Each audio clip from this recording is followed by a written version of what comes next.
우리 친구들 말씀 잘 들을 수 있죠? 그래요. 목사님이 말씀을 전할 때 조금만 참아주세요. 자, 오늘은 한 해의 절반을 보내면서 하나님께 감사드리는 맥주 감사 주일입니다. 겨울을 지나 봄을 맞고 이제 여름을 맞이하는 이 계절에 오늘 이 자리에 함께 모여서 하나님의 은혜를 기억하고 그 은혜에 감사하는 예배를 우리가 드리고 있습니다. 이 절기는 단순히 연례 행사나 그런 절기가 아닙니다. 맥주 감사 주일은 하나님의 은혜 없이는 살 수 없는 우리의 고백을 담은 그런 예배입니다. 한번 생각해 보세요. 지난 6개월, 멀리 가지 않더라도 6개월을 돌아보면 우리가 하나님의 은혜로 살아왔다는 거죠. 내가 능력이 있어서 건강이 있어서 살아온 게 아니죠. 그 모든 것을 지켜주시고 함께 해주신 하나님의 은혜 때문인 줄 믿습니다. 단순히 곡식을 거두었기 때문에 감사하는 것이 아니라 그 곡식이 자라도록 햇빛을 주시고 비를 내려주시고 또 땅을 기름지게 하시고 농부가 열심히 일할 수 있도록 힘을 주신 분이 하나님이심을 고백하기 위한 감사인 거죠. 돌이켜보면 이 반년 동안 우리는 참 많은 일들을 겪었어요. 좋은 일도 있었고 막 기쁜 순간도 있었지만 때로는 돌아보세요. 아프고 속상하고 지치고 눈물 나는 일들도 있었습니다. 그러나 그 모든 시간 속에도 우리를 붙들어 주시고 넘어지지 않게 하시고 이 자리에 서게 하신 분이 우리 하나님이신 줄 믿습니다. 그래서 감사하는 거예요. 감사는 단지 기분 좋을 때 하는 게 아니에요. 내 환경이 완벽하기 때문에 드리는 반응이 아니에요.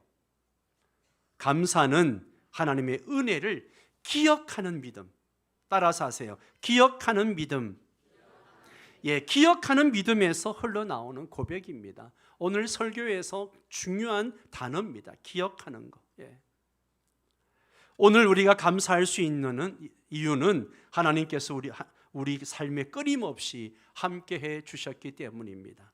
새벽마다 눈을 뜨게 하신 거, 날마다 일용할 양식을 주셔서 밥을 먹을 수 있게 해주신 거, 사랑하는 사람들과 함께 살아가게 하신 거, 그리고 이렇게 함께 말씀을 듣고 찬양하고 기도하고 예배 드릴 수 있도록 인도하신 거, 이 모든 것이 뭐예요? 하나님의 은혜요, 감사의 이유입니다. 감사는 그 은혜를 기억하는 것에서 시작이 되어집니다. 그래서 감사는요, 어떤 조건이 아니라 관점이에요. 감사는 어떻게 생각하느냐, 어떻게 보느냐는 문제예요. 감사는 항상 그 상황이 아니라 신앙이라는 것을 기억해야 됩니다. 또한 우리의 감사는 단지 개인적인 만족이나 감정의 표현에 머물지 않습니다. 감사는 하나님을 다시 내 삶의 중심에 모시는 신앙의 행위가 감사입니다. 감사를 잃어버리게 되면요, 어때요? 쉽게 불평하고 원망하고 그 내 상황에, 내 현실에 막 매몰되어집니다. 그러나 감사를 회복하면 우리는 다시 하나님의 관점에서 내 삶을 보기 시작하는 거예요. 나를 들여다보는 거죠. 감사는 우리를 다시 하나님의 은혜의 자리로 이끌어 줍니다. 감사는 하나님과의 관계를 새롭게 해주고 우리 시선을 땅에서 하늘로, 문제에서 은혜로 돌려주는 겁니다. 사랑하는 우리 성도 여러분, 오늘 이 맥주 감사 주일을 통해서 우리 모두가 다시 고백하게 되기를 바랍니다. 주님, 지금까지 지켜주셔서 감사합니다. 눈물의 밤도 있었지만 주님이 함께 해주셨기에 내가 버틸 수 있었습니다. 모든 것이 하나님의 은혜였습니다. 그리고 앞으로도 주님을 신뢰하며 살겠습니다. 이런 고백을 드릴 수 있기를 바랍니다. 오늘 본문을 통해서 맥주 감사 주일을 지키라고 명령하시면서 무엇을 우리가 기억하고 어떻게 감사해야 할지를 함께 생각해 보려고 합니다. 첫 번째는요, 다 함께 읽습니다. 은혜를 기억하는 것이 감사의 시작입니다. 뭘 기억하는 거요? 은혜를 기억하는 것. 자, 오늘 말씀을 보세요. 10절 같이 읽습니다. 내 하나님 여호와께서 내게 복을 주신 대로 내 하나님 내 힘을 헤아려 자원하는 예물을 드리고. 자, 그리고 12절 보세요. 시작. 너는 애굽에서 종되었던 것을 기억하고 이 규례를 지켜 행할지니라. 아멘. 여러분, 감사는 내가 가진 것이 너무너무 많아서 그렇게 드리는 반응이 아니에요. 진짜 감사는 내가 받은 하나님의 은혜를 기억하는 데서 시작이 되어집니다. 10절에서 이렇게 말씀합니다. 여호와께서 내게 복을 주신 대로 내 힘을 헤아려 자원하는 예물을 드리고. 여러분, 여기서 중요한 표현들이 있어요. 뭐예요? 내게 복을 주신 대로. 내게 복을 주신 대로라고 이야기합니다. 하나님이 하신 일을 마음에 새기는 것이고 그 은혜가 지금 나를 만든 것이고 그 은혜에 반응하는 감사로 살아가는 거예요. 여러분, 오늘 말씀에서 하나님이 뭐라 말씀하세요? 내게 복을 주신 대로. 이 말은요, 지금 네가 누리고 있는 모든 것을 하나님이 주신 것이다, 이런 말씀이거든요. 12절에 너는 애굽의 종 되었던 것을 뭐하고? 기억하고. 왜 하나님은 부끄러운 과거를 기억하라고 얘기했을까요? 지금 이스라엘 백성들이 이렇게 안정되고 풍요롭게 살 수 있는 것은 하나님의 은혜라는 거예요. 노예로 있을 때에는 자유도 정착할 땅도 미래도 없던 그런 사람들이었습니다. 그런데 그들을 그곳에서 건져주시고 약속의 땅으로 인도하시고 수확할 땅을 주신 분이 바로 우리 하나님이십니다. 여러분, 은혜를 기억한다는 것이 뭘까요? 은혜를 기억한다는 것이 뭘까요? 기억한다는 것은 단지 정보를 떠올리는 게 아니에요. 이 기억하다라고 하는 히브리어를 보면 그 하나님의 주신 은혜에 내가 반응하고 행동하는 것을 포함하고 있는 거예요. 그 은혜가 지금의 나를 만든 것을 인정하는 것이고 그 은혜에 반응하여 감사로 살아가는 것입니다. 여러분, 은혜를 기억하는 사람은 교만하지 않습니다. 감사할 줄 아는 사람은 다른 사람에게도 은혜를 흘려보냅니다. 한 초등학생이 학교 숙제로 감사일기를 써야 했습니다. 그런데 하루를 돌아보니까 감사한 게 하나도 없는 거예요. 아침에 늦잠 자서 엄마한테 혼났다. 비가 와서 운동장에 나가 놀지 못했다. 오늘 급식에 반찬이 별로였다. 이렇게 불평을 쓰다 보니까 마음이 더 답답해진 거예요. 그걸 엄마가 지켜보다가 얘야, 이 일기를 거꾸로 쓰면 어떻겠니? 라고 했습니다. 엄마 늦잠 자도 깨워주는 엄마가 있어서 감사했다. 비가 와도 실내에서 친구랑 놀 수 있어서 감사했다. 반찬이 별로였지만 밥이 있어서 감사했다. 그렇게 하면 어떨까라고 이야기했습니다. 아이는 처음에 억지 같았지만 정말로 거꾸로 써보니까 하루 종일 불평거리였던 일들이 하나도 빠짐없이 감사거리로 바뀌는 경험을 하게 되었습니다. 이게 바로 은혜를 기억하는 눈이에요.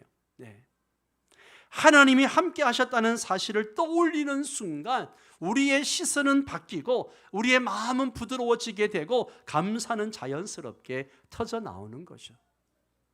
여러분, 감사는 과거를 돌아보는 데서 시작이 되어집니다. 하나님께서 여기까지 오게 하셨다는 믿음의 고백이 바로 감사의 첫걸음인 것입니다. 오늘 내가 숨 쉴 수 있는 것, 오늘 이렇게 예배 드릴 수 있는 것, 이렇게 가족들이 함께 말씀을 들을 수 있는 것, 이 모든 것이 하나님의 은혜요 감사 이유입니다.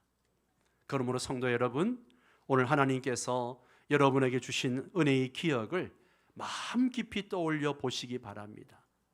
처음 예수를 믿었던 순간들, 또 절망 속에서도 하나님께서 나에게 손을 내밀어 주셔서 일어설 수 있도록 도와주신 것들, 눈물로 드렸던 기도에 하나님이 응답해 주셨던 시간들, 그 기억은 단지 과거의 추억이 아닙니다. 그 기억이 오늘의 감사를 낳게 만들고 내일의 믿음을 세우는 거죠. 감사는 은혜를 기억하는 마음에서부터 시작이 되어집니다. 그리고 그 마음은 다시 하나님의 은혜를 불러오는 것이죠. 자, 두 번째로 감사는 모든 세대가 함께 누리는 축복입니다. 11절을 함께 읽을까요? 너와 내 자녀와 노비와 내 성중에 있는 레위인과 및 너희 중에 있는 객과 고아와 과부와 함께 내 하나님 여호와께서 자기의 이름을 두시려고 택하신 곳에서 내 하나님 여호와 앞에서 즐거워할지니라. 아멘, 아멘. 하나님께서 이스라엘 백성에게 77절, 왜 77절이라고 하는가 하면 이제 보리 추수를 하고 난 다음에 7주를 지나서 이제 지키는 절기이기 때문에 77절이라고, 이걸 또 우리는 맥추절이라고 이야기합니다. 맥추절을 지키라고 명령하실 때 그 절기를 어떻게 지키라고 했는가 하면 그냥 혼자 조용히 감사하고 그냥 기도하고 끝내라는 것이 아니라 온 공동체가, 온 동네가, 온 집안이 함께 모여서 기쁨으로 감사의 잔치를 벌려라, 그렇게 이야기하는 거예요.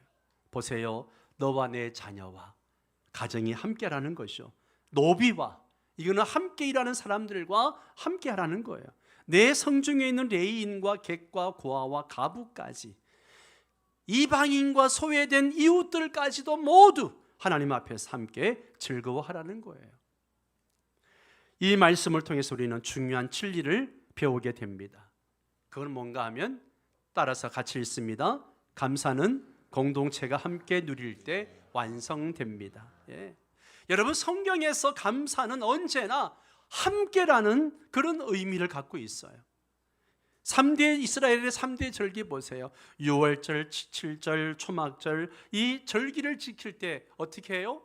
온 백성이 함께 예루살렘에 모여서 함께 예배하고 또 떡을 나누고 서로 구제하고 그렇게 하는 감사절이었습니다. 하나님은 감사의 자리에 모든 사람이 참여하기를 원하십니다.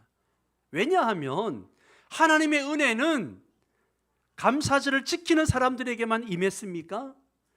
모든 사람에게 하나님의 은혜가 임했기 때문에 함께 모여서 감사라는 거예요. 감사는 나만 알고 있는 은혜를 넘어서 함께 나누는 기쁨으로 확장되어야 참된 감사가 됩니다. 그렇기 때문에 모든 교회는요, 모든 세대가 함께 감사하는 믿음의 공동체가 되어야 합니다. 오늘 우리가 이렇게 어린 유아부에서부터 갓 태어난 몇 달 안 된 아기부터 어른들까지 온 세대가 연합 예배 드리는 것은 단순한 형식이 아니죠. 하나님의 본래 의도, 즉 믿음의 공동체가 함께 예배드리고 함께 감사하고 함께 하나님 앞에 서는 삶을 회복하는 은혜의 자리입니다. 아이들이 부모와 함께 예배당에 앉아 있는 것, 또 할아버지 할머니가 손주들과 함께 찬양하고 예배드리는 것, 다음 세대가 말씀을 듣고 어른들의 기도 소리에 귀를 기울이는 것, 이 모든 그 모습이 하나님께서 기뻐하시는 감사의 예배입니다. 여러분, 내가 감사하면요, 참으로 그 감사가 다른 사람의 감사로 이어집니다. 감사는 그래서 전염되는 거예요. 여러분의 감사가 다른 사람들에게 전염되기를 바랍니다. 성경은 감사를 나누라고 또 말합니다. 시편 145편 함께 읽을까요? 대대로 주께서 행하시는 큰 일을 크게 찬양하며 주의 능한 일을 선포하리로다. 아멘. 감사는 혼자서만 하는 것이 아니에요. 세대에서 세대로, 사람에게서 사람에게로 흘러가야 할 고백입니다. 믿음의 가정, 건강한 교회는요, 감사를 가르치는 공동체입니다. 그런 의미에서 우리가 오늘 자녀와 함께 예배 드리는 것이 얼마나 귀한지 모릅니다. 어른들의 감사는 자녀들에게 기억이 되고 다음 세대의 감사는 우리 모두의 희망이 됩니다. 감사는 혼자만의 고백이 아니라 공동체가 함께 나누는 기쁨의 잔치입니다.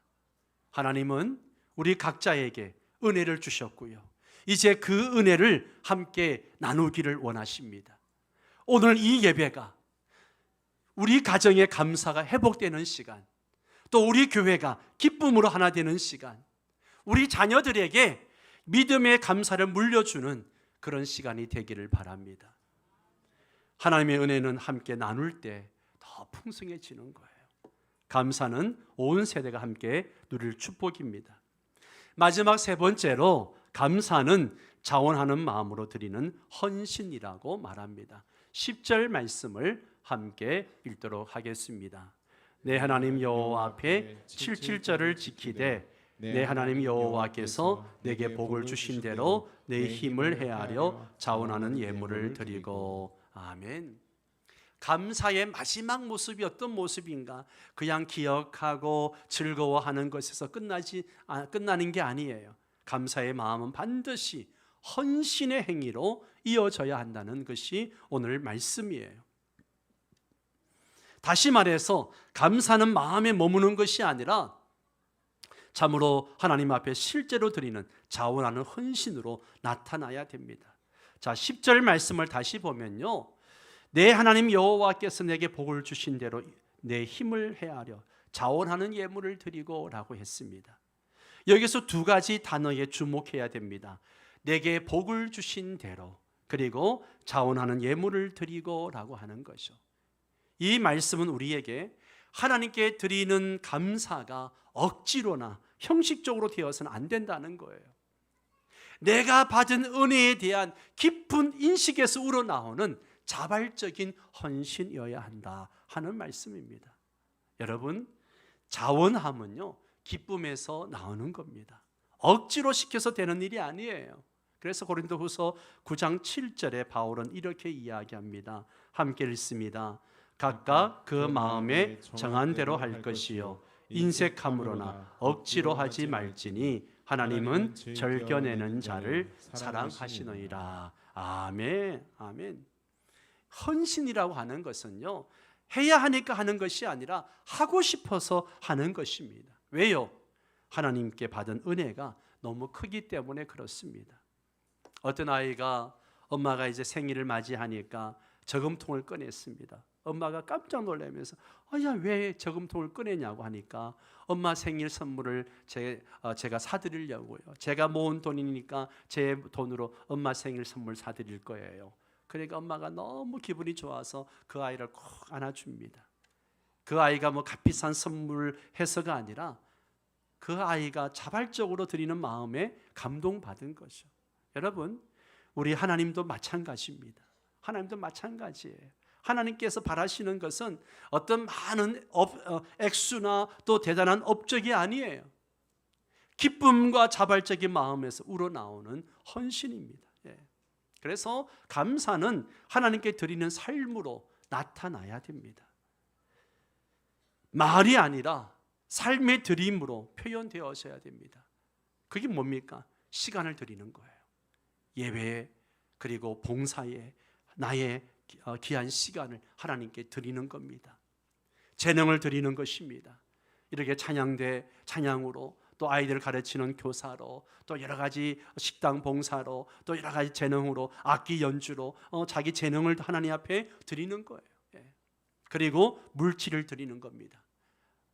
11조를 드리고 감사 예물을 드리고 각종 예물을 주 앞에 올려드리는 것이죠. 그리고 내 삶을 드리는 겁니다. 하루하루를 주님께 맡기는 살아있는 예배, 이것이 바로 신령한 감사의 모습입니다. 사랑하는 성도 여러분, 이 시간 한번 나를 돌아보시기 바랍니다. 나의 감사는 어디까지 왔는가? 나의 감사는 어디까지 왔는가? 우리는 감사합니다라는 말을 넘어서 하나님께 드리는 자원하는 마음이 있는지 돌아보아야 합니다. 내가 하나님께 드릴 수 있는 헌신은 무엇인가? 내가 무엇을 헌신할 수 있는가? 억지로가 아닌 기쁨으로 드리고 나는 있는가? 감사가 삶의 중심이 되어서 나의 시간과 재능과 재정과 마음과 손을 그렇게 움직이고 있는가? 하나님은 우리가 드리는 기쁨의 결단을 귀하게 보십니다. 여러분, 감사는 기억에서 시작이 되어지고 공동체 안에서 자라고 마침내 기쁨으로 드리는 헌신으로 열매를 맺게 됩니다. 복을 주신 대로 자원하는 예물을 드려라. 그렇게 말씀하십니다. 받은 복이 크면 클수록, 그 은혜가 깊으면 깊을수록 우리의 감사는 더 자원하고 더 기쁨으로 흘러나와야 합니다. 말씀의 결론을 맺겠습니다. 사랑하는 성도 여러분, 지금까지 우리는 신명기 16장의 말씀을 가지고 감사의 세 가지 영적 원리를 함께 살펴보았습니다. 첫째, 감사는요, 은혜를 기억하는 것에서 시작이 되어집니다. 그리고 감사는 공동체가 함께 누리는 축제로 확장되어져야 합니다. 그리고 감사는 자원하는 헌신으로 표현되는 삶으로 완성이 되어집니다. 여러분, 이 모든 흐름의 마지막을 하나로 연결하는 고백이 있습니다. 그게 뭘까요? 바로 다 함께 읽습니다. 감사는 하나님의 은혜를 계속 이어가게 하는 다리입니다. 예. 하나님의 은혜를 이어가게 하는 다리가 감사입니다. 감사는요, 은혜를 과거에서 현재로 잇는 다리입니다. 감사는 단지 지나간 은혜를 회상하는 데 멈추지 않습니다. 감사는 우리가 과거에 받은 은혜를 현재의 삶 속으로 실시간으로 불러오는 믿음의 통로인 거죠. 이스라엘 백성은 애굽에서 종되었던 과거를 기억하며 감사했습니다. 하지만 그 감사는 단순한 회상이 아니라 지금 이 순간에도 나와 함께 하시는 하나님에 대한 신뢰의 고백이기도 합니다. 여러분, 우리도 마찬가지예요. 과거의 고비마다 인도하신 하나님, 광야 같은 순간에도 먹이신 하나님, 눈물로 기도할 때 응답해 주신 하나님, 그 은혜를 감사로 고백하는 순간 그 하나님은 지금 여기 우리 삶에도 여전히 살아 역사하시는 분으로 경험하게 되는 줄 믿습니다. 또한 감사는 은혜를 나에게서 다음 세대로 잇는 다리입니다. 감사는 나 하나로 끝나는 것이 아니에요. 감사는 신앙의 유산이 되어서 다음 세대로 이어져야 합니다.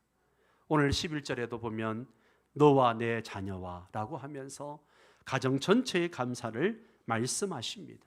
이게 신명기 전체의 메시지이기도 합니다. 너희가 본 하나님의 놀라운 일을 너희 자녀에게 말해 주어라. 이게 신명기에서 계속 반복되는 말씀이에요.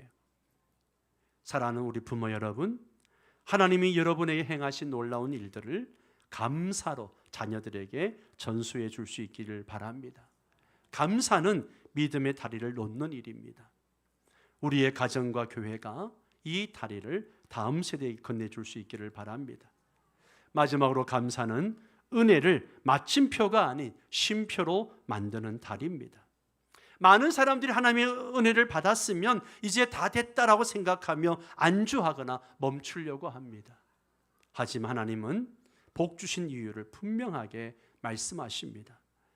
한마디로 너에게 준 것을 너희가 기억하고 즐거워하고 자원하여 드리고 또 다른 은혜의 삶으로 나아가게 하는 것이다 라고 하는 것이죠.